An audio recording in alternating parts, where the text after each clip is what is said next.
Christmas night had swallowed the town of Blackpine in deep silence.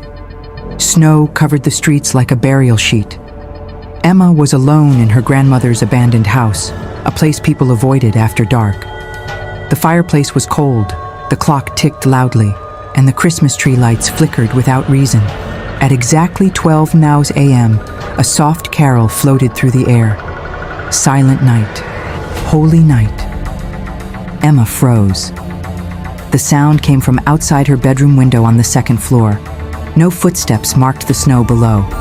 Still, the singing continued, slow and broken, as if sung by something that had forgotten how to breathe. She pulled the curtain back. A figure stood below.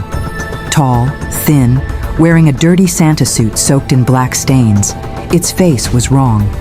The eyes were sewn shut with thick black thread, yet it tilted its head directly toward her. The singing stopped.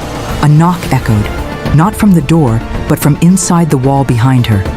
The lights went out. Emma backed away as the smell of rot filled the room. The mirror across the bed fogged up, and words appeared slowly, written from the inside. "Let me finish the song." She turned around.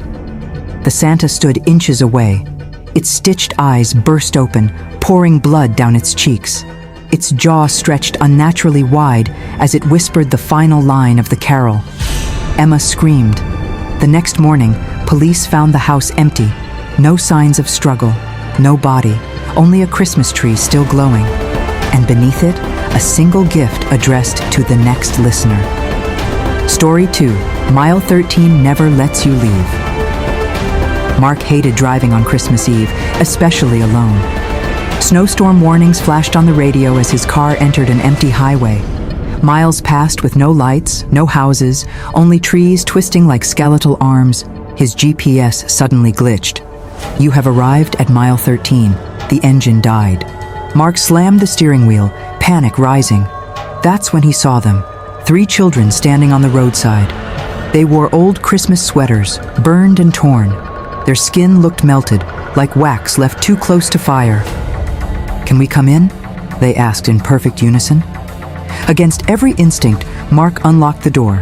The temperature dropped instantly. Frost crawled across the windows. The radio turned on by itself, playing a distorted Christmas song backward. One child leaned closer. "We died here, Christmas night, burned alive." Their faces began to peel away, revealing blackened skulls. The car roared to life and sped forward on its own. Ahead stood a massive tree, covered in twisted metal and rusted cars. Mark screamed as the children laughed. At sunrise, another crash was added to mile 13. Police found the car empty, but inside, tiny burned handprints covered the glass, and the radio still whispered, "Merry Christmas." Story 3, The Gift That Replaced Her. Lily woke before dawn on Christmas morning. The house was silent, too silent. The Christmas tree lights blinked slowly, casting long shadows that seemed to move on their own. That's when she saw it, a gift beneath the tree. It wasn't there before.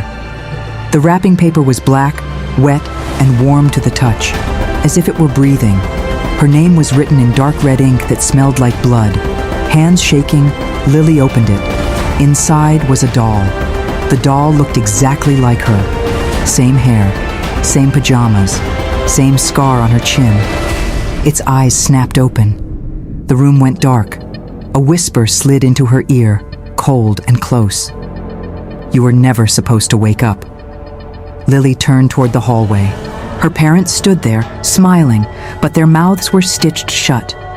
Blood dripped down their chins as they stepped closer, holding knives like puppets on invisible strings. The doll smiled wider. Neighbors heard screams until sunrise. When police entered the house, they found no bodies, only a Christmas tree. And beneath it, a living doll, blinking, waiting for next Christmas. The last Christmas guest. The snow started falling 3 days before Christmas, thick and endless, cutting off the small town of Hollow Creek from the outside world. Roads disappeared, phone signals died, and electricity flickered like a dying heartbeat.